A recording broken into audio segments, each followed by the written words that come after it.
መድፈኞቹ አርሰናሎች ምን አይነት አስደናቂ ምን አይነት ጣፋጭ ነፍስ ውጪ ነፍስ ግቢ የሆነ መጨረሻ ላይ ግን እጅግ በጣም ጣፋጭ የሆነ ምሽት ነው ያሳለፉት። በዓለም ዙሪያ የሚገኙ የመድፉ ደጋፊዎች እንግዲህ በአሁኑ ሰዓት ደስታቸውን መቋቋም አቅቷቸዋል። በነገራችን ላይ ከጨዋታው በኋላ አሰልጣኝ ሚኬል አርቴታ ግቧን ያስቆጠረው ትሮሳርድ እንደዚሁም ደግሞ የአርሰናል አምበል የሆነው ሁል ጊዜ ለአርሰናል አስፈላጊ ሰው ነው የምለው ኦዲጋርድም የሚገርም አስተያየቱን ሰጥቷል። ለአርሰናል ደጋፊዎች መልእክት አስተላልፈዋል።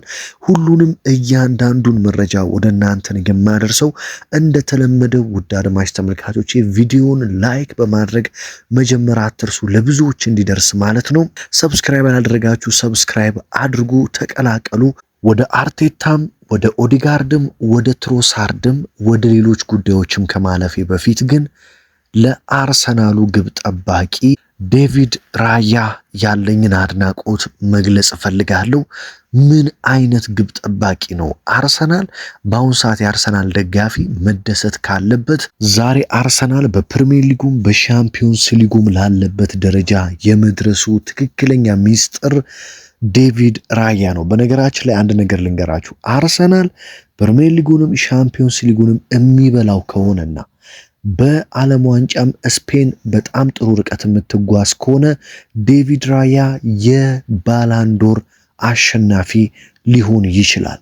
ምን አይነት ሴቭ ነው ያደረገው! ትላንትና አርሰናል ሙሉ 3 ነጥብ ይዞ እንዲወጣ ያደረገው ዴቪድ ራያ ነው። ምክንያቱም ዌስትሃሞች አርሰናል ግብ ከማስቆጠሩ በፊት ግልጽ የነበረውን የግብ ዕድል ፈርናንዴዝ ያገኘውን ማለት ነው የዌስትሃሙ ተጫዋች እንዴት አድርጎ ነው ያወጣው። በነገራችን ላይ በርካቶች ከዓለም ዋንጫው የአርጀንቲናው ግብ ጠባቂ ኤሚሊያኖ ማርቲኔዝ ትዝ ይላችኋል፣ የኮሎሞዋኒን ኳስ ሲያድነው አርጀንቲና ስትበላው ማለት ነው።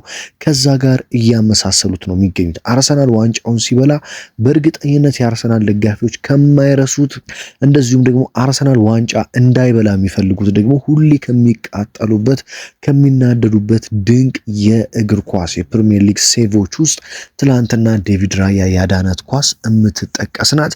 በነገራችን ላይ ዴቪድ ራያ አርሰናል ላይ የተቆጠረው ግብ ሲሻር ለአርሰናል ተጫዋቾች 100% እርግጠኛ ነኝ ግቡ ይሻራል አትደናገጡ ሲል ነግሯቸው እንደነበረ ተሰምቷል። ምክንያቱም አርሰናል ላይ የተሰራው ግልጽ ጥፋት ነው። በርካቶች እንግዲህ አርሰናል እንዳያሸንፍ ሲፈልጉ የነበሩ ሰዎች ይህንን ሲክዱ ነበረ።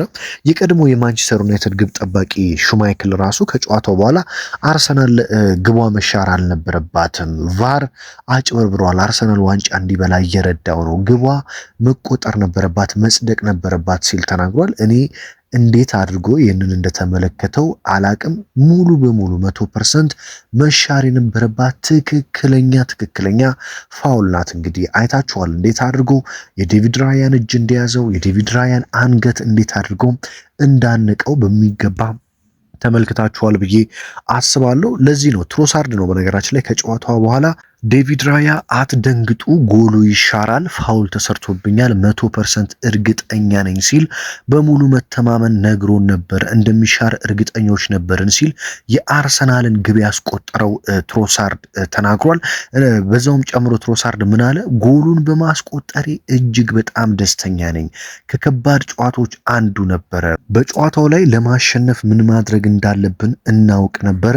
በድሉ እጅግ ደስተኛ ነኝ። ጨዋታው ከባድ እንደሚሆን አስቀድመን እናውቅ ነበር ሲል ተናግሯል። ትሮሳርድ ግን ምን አይነት ተጫዋች ነው! አርሰናል ሁል ጊዜ በሚፈልገው ሰዓት ለአርሰናል በሚያስፈልግበት ሰዓት ግብ በሚፈልግበት ሰዓት የሚገኝ ተጫዋች ነው ትሮሳርድ።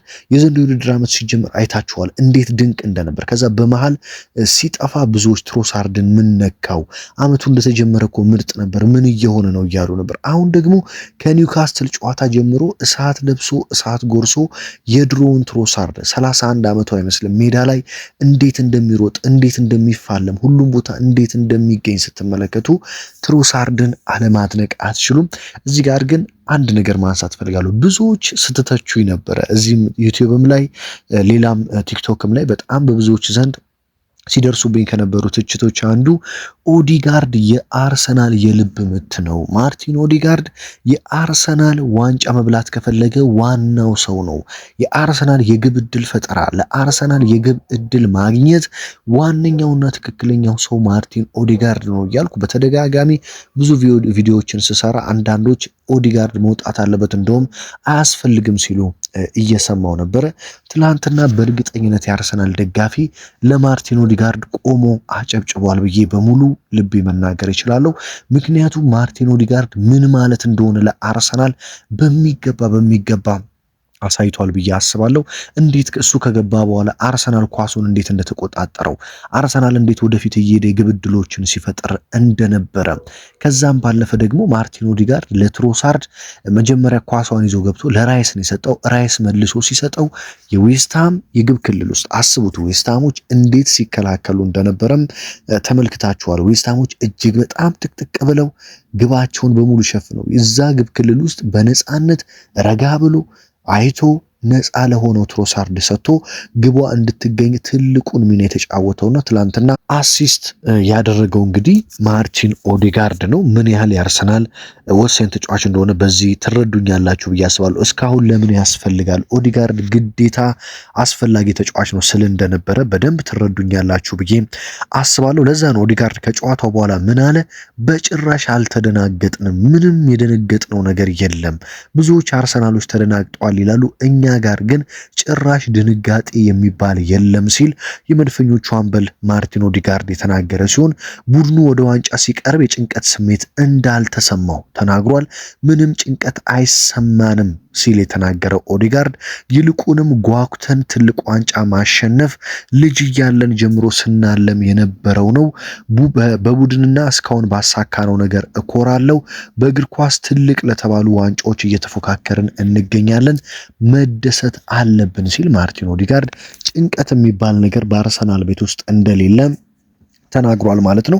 አርሰናል እንግዲህ አሁን እጅግ በጣም በምርጥ ግስጋሴ በተሳካ ጉዞ ላይ ነው የሚገኘው ከኒውካስትሉ ጨዋታ ጀምሮ ማለት ነው። እኔ እንግዲህ በማንቸስተር ሲሸነፍ ነበር አርሰናል የዘንድሮን የፕሪሚየር ሊግ ዋንጫ ይበላል እያልኩ ስናገር የነበረው። ምክንያቱም በሲቲ ጨዋታ አርቴታ በደንብ ፍርሃቱን ትቶ ግልጽ ሆኖለት ነበር እንዴት አድርጎ ጨዋታዎችን ማሸነፍ እንደሚችል።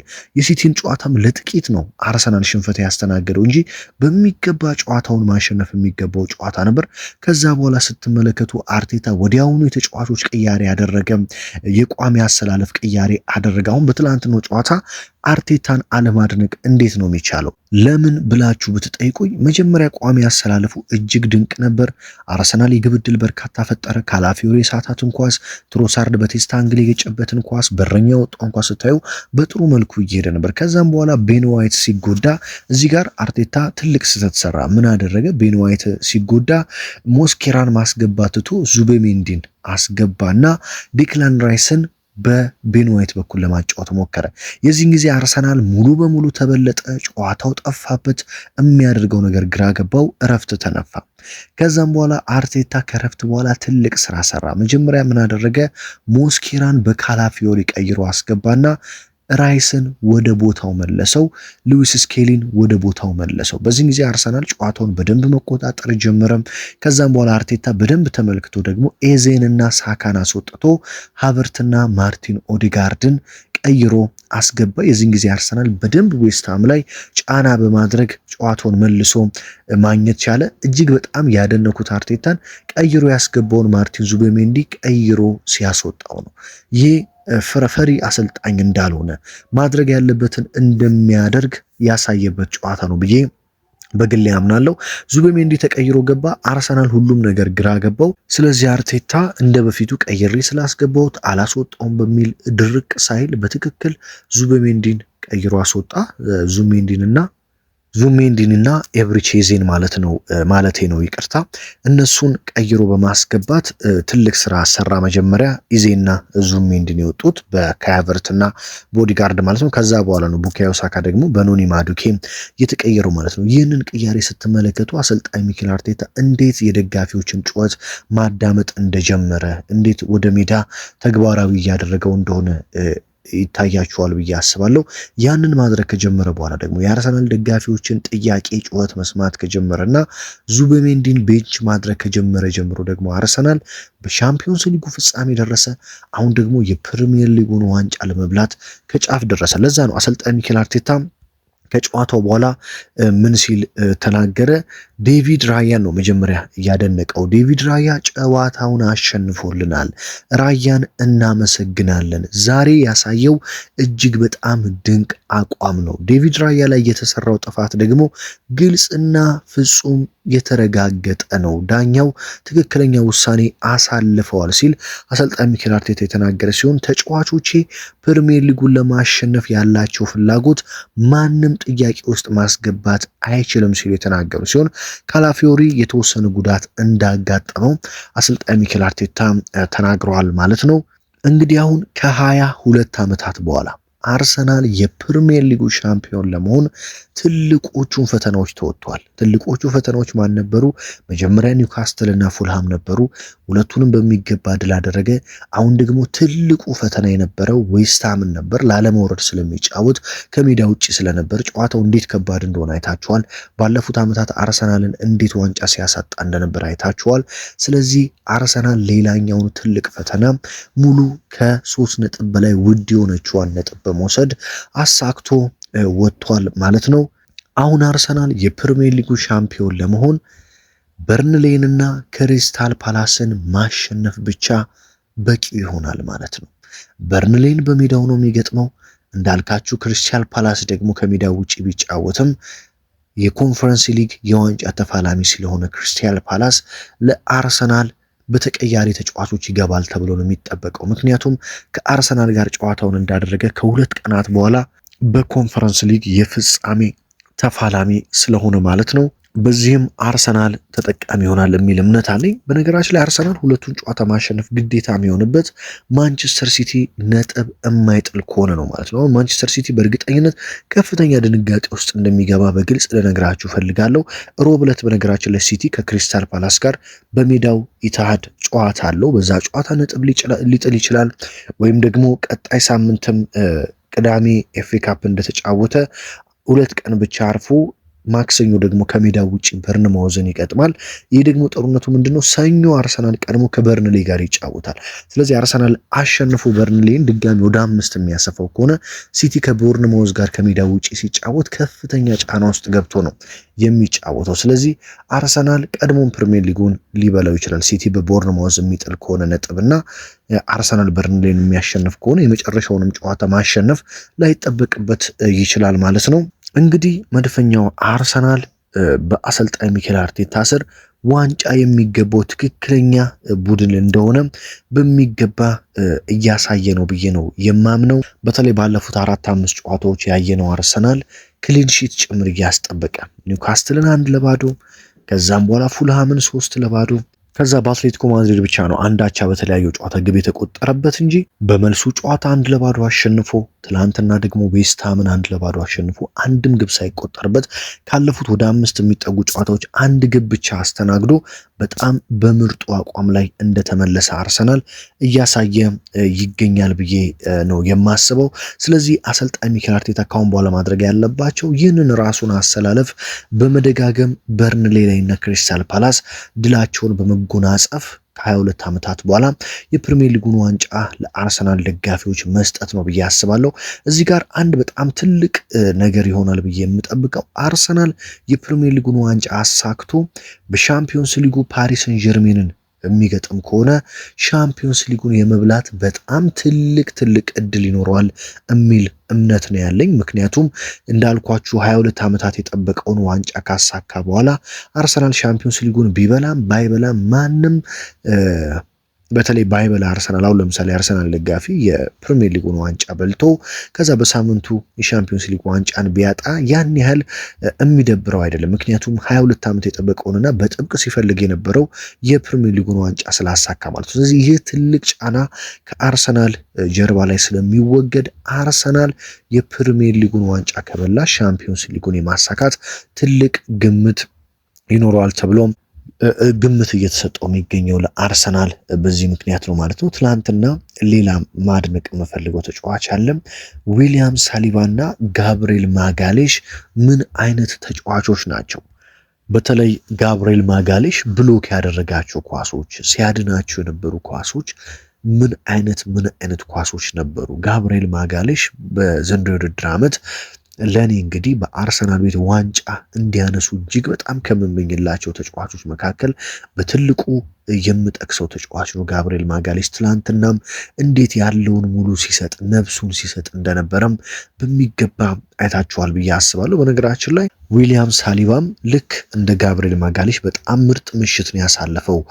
ክርስቲያን ሞስኬራ ተቀይሮ ገብቶ እንዴት ያንን ቦታ እንዳረጋጋው ረጋ እንዳደረገው በሚገባ ተመልክተናል ብዬ አስባለሁ። አርሰናል ምክንያቱም በርካታ ደቂቃዎችን በሶስት ተከላካይ ነበር ሲጫወት የነበረው በሞስኬራ በሳሊባና በማጋሌሽ ማለት ነው። ያንን እንዴት አድርጎ ሞስኬራ ከነ ሳሊባና ማጋሌሽ ጋር ተናቦ እንደነበር ወደፊት እየሄደ ኳሶችን ጥሩ ኳሶችን ሲያቀብል እንደነበር እንደዚሁ መሀል ሜዳ ላይ ዴክላን ራይዝ በጣም ምርጥ ነበረ። ማርቲን ኦዲጋርድ ካይ ሃቨርትዝ ተቀይሮ ገብቶ እየሰጠውን አይተናል። ቪክተር ዮኮሬሽ በዝምታ ስራውን ሲሰራ ተመልክተናል። ቡካዮ ሳካ ከሞላ ጎደል በጣም ጥሩ ነበር። እንደውም በትላንትናው ጨዋታ ጥሩ አልተንቀሳቀሱም ብዬ እኔ በግሌ መወስዳቸው ኤብሪቼዜና ቡካዮ ሳካ ናቸው እንደፈለጉ መንቀሳቀስ ያቃታቸው እንጂ ሌሎቹ በሙሉ በአርሰናል ቤት ከግብ ጠባቂ እስከ ፊት ለፊት መስመር ያሉት ኖኒ ማዱኬም ተቀይሮ ገብቶ እያንዳንዱ የአርሰናል ተጫዋች ለዋንጫው ምን ያህል ፍላጎት እንዳለው በሚገባም አሳይቷል የሚል እምነት አለኝ። በጣም ከባዱ ነገር ምን መሰላችሁ? አርሰናል አንድ ጊዜ የፕሪሚየር ሊጉን ዋንጫ ከበላ ዘንድሮ ዋንጫውን ከበላ በቀጣይ ዓመታት የሚያቆመው የሚኖር አለመሆኑ ነው። አርሰናል እንግዲህ ላለፉት ዓመታት እንዴት ዋንጫ የተጠማ ቡድን እንደሆነ ይታወቃል። አንድ ይህንን ዋንጫ ካሳካ ደግሞ ለረጅም ዓመት አብሮ የሰራ ቡድን ነው። ለረጅም ጊዜ አብሮ የሰራ አሰልጣኝ ያለው ተጫዋቾች እርስ በርስ ይናበባሉ።